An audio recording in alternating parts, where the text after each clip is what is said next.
Halo, selamat pagi saudara. Kembali berjumpa di Kompas Bisnis Sapa Indonesia Pagi. Saya Paskari Siswari.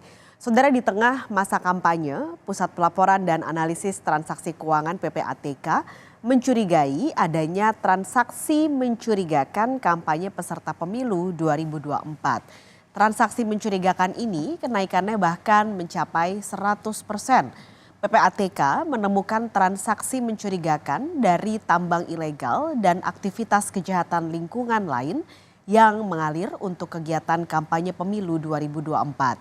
PPATK juga menemukan indikasi dana kampanye pemilu 2024 bersumber dari tindak pidana lain. Namun PPATK belum memberi detail sektor mana yang diindikasikan digunakan untuk dana kampanye ilegal.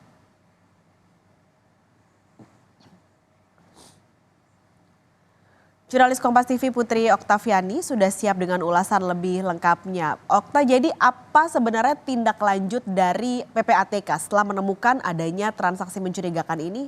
Apa langkah selanjutnya? Iya, Paskas dan juga saudara, sampai dengan saat ini informasi terbaru yang didapatkan adalah PPATK tentu saja sudah bersurat ke KPU dan Bawaslu terkait dengan adanya temuan mencurigakan yang dikatakan ini senilai triliunan rupiah, yang ini merupakan hasil atau dari temuan PPATK terkait dengan dana kampanye pemilu. Nah, ini dilihat dari bagaimana data-data yang dimiliki oleh PPATK, kemudian dalam surat yang disampaikan kepada KPU dan Bawaslu ini juga berisi data yang dibutuhkan, bagaimana informasi terkait dengan pemberi dana kampanye, kemudian juga bagaimana fluktuasinya dan lain-lain. Nah, data ini dilihat dari Januari 2023 sampai jelang nanti pemilu 2024. Jadi dilihat dari bagaimana DCT atau daftar calon tetapnya. Namun PPATK sendiri, Paskas dan juga saudara, memang enggan merinci bagaimana berapa jumlahnya yang tadi dikatakan triliunan rupiah, kemudian juga siapa-siapa saja yang diduga terlibat dalam transaksi mencurigakan ini. Karena memang dikatakan tidak hanya perseorangan, tetapi juga ada dugaannya ada parpol-parpol yang juga terlibat dalam transaksi keuangan yang mencurigakan temuan PPATK ini. Nah, diketahui Paskas dan juga saudara, memang KPU ini mewajibkan pelaporan pemberi sumbangan dana kampanye atau LPSDK sebagai gambaran dari rekening khusus dana kampanye atau RKDK peserta pemilu 2024. Nah, yang jadi kecurigaan adalah ketika temuan dari PPATK ini justru tidak sejalan dengan fluktuasi yang ada di RKDK-nya. Nah, kemudian karena RKDK-nya ini cenderung flat, maka yang jadi pertanyaan adalah apakah dana yang digunakan untuk kampanye ini dugaannya berasal dari dana-dana yang memang tidak resmi atau bisa dikatakan ilegal. Atas surat yang dilayangkan ini dari PPATK ini memang Bawaslu ini sudah merespon. Jadi Bawaslu mengatakan nantinya akan mendalami terlebih dahulu soal laporan dari PPATK ini, kemudian juga KPU pun juga nantinya menjamin akan dilakukan pendalaman dan nanti akan diinformasikan lebih lanjut. Jadi memang kita menunggu bagaimana nanti tindak lanjut apa yang sudah dilakukan oleh PPATK atas temuan ini, sudah bersurat ke KPU dan Bawaslu. Jadi nanti akan menunggu bagaimana informasi maupun juga respon terbaru dari KPU dan Bawaslu. Tapi yang pasti harapannya adalah dengan adanya temuan PPATK ini, pemilu 2024 ini menjadi ajang adu visi misi dan juga gagasan, jadi bukan adu kuat-kuatan dana bagi para peserta pemilu 2024. Apalagi tadi dikatakan tidak hanya yang diduga terlibat ini perseorangan, tetapi juga dari parpol. Jadi tidak hanya di tingkat capres-cawapres, tetapi juga mereka yang berkontestasi atau berlaga di tingkat legislatif. Paskalis. Jadi jangan sampai hanya berhenti di surat menyurat saja, tentu harus ada tindak lanjutnya apa yang sudah ditemukan oleh PPATK. Terima kasih jurnalis Kompas TV Putri Oktaviani melaporkan langsung dari kantor KPU Jakarta. Saudara, soal besaran dana kampanye ini sebenarnya sudah diatur bahkan sebelum kampanye dimulai oleh KPU. Batasan dana kampanye pemilu ini diatur di peraturan KPU nomor 18 tahun 2023 yang ketika itu terbit pada tanggal 1 September 2023. Berdasarkan peraturan tersebut, dana kampanye untuk pemilu 2024 dapat diperoleh dari perseorangan, tadi sudah disampaikan juga, ataupun kelompok, perusahaan, dan atau badan usaha non-pemerintah. Tapi saudara, sumbangan dana kampanye yang boleh diterima dari sejumlah sumber tadi dibatasi nominalnya. Ini nominalnya. Dari aturan KPU tertulis bahwa untuk capres, cawapres, dan juga anggota DPR, DPRD, Pribadi adalah sebesar 2,5 miliar rupiah untuk sumbangan kampanye, sementara untuk perusahaan ataupun badan non pemerintah jumlahnya adalah maksimal 25 miliar. Angka ini berlaku juga untuk kampanye anggota DPR dan DPRD. Jadi ini jumlahnya untuk capres-cawapres dan juga anggota DPR, DPRD. Berbeda dengan yang kampanye ataupun anggaran untuk anggota DPD, saudara. Ini jumlahnya. Kalau pribadi maksimal adalah 750 juta rupiah, sementara untuk perusahaan maksimal 1,5 miliar rupiah. Jadi memang ada jumlah yang perbedaannya cukup signifikan antara aturan anggota DPD dan juga anggota DPR, DPRD dan capres-cawapres.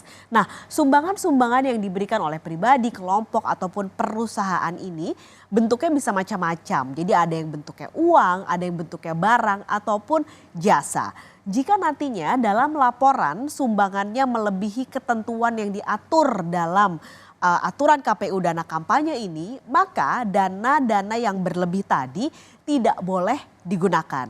Nanti dana tersebut akan dilaporkan dan ketika terakhir atau ketika kampanye itu berakhir, dana yang berlebih tadi harus diserahkan ke kas negara paling lambat 14 hari atau 2 minggu setelah masa kampanye berakhir. Nah, dalam situs resminya saudara, KPU juga merilis dana awal kampanye dari 3 pasangan capres dan cawapres. Kami berikan datanya. Ini adalah data resmi dari website KPU. Anda juga bisa mengakses langsung data-data ini karena ini terbuka. Kalau dari data periode 16 sampai 26 November 2023, pasangan nomor urut 1 Anies Baswedan dan Muhaimin Iskandar melaporkan keseluruhan dana kampanye dari pasangan nomor urut 1 adalah sebesar 1 miliar rupiah.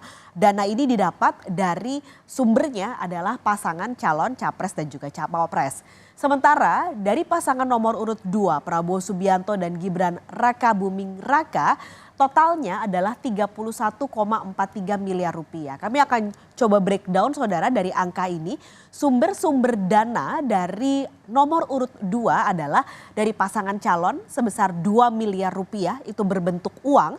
Lalu dari partai politik atau gabungan partai politik mendapatkan 600 juta rupiah dalam bentuk barang dan juga ada angka dalam bentuk jasa sebesar 28,8 miliar rupiah. Jadi kalau kita gabungkan semua tadi angkanya mendapatkan totalnya 31,43 miliar rupiah.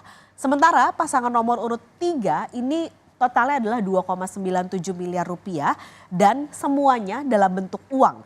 Dari pasangan calon ini sebesar 51 juta rupiah, lalu dari parpol dan gabungan parpol sebesar 2,95 miliar rupiah dan sumbangan pihak lain perseorangan sebesar 1,67 juta rupiah. Kami disclaimer saudara perlu dicatat bahwa angka-angka ini adalah angka laporan dengan periode 16 sampai 26 November. Jadi untuk kampanye-kampanye yang berlangsung sampai Desember ini belum dilaporkan dan KPU juga belum mengumumkan ke publik berapa dana kampanye dari ketiga pasangan ini.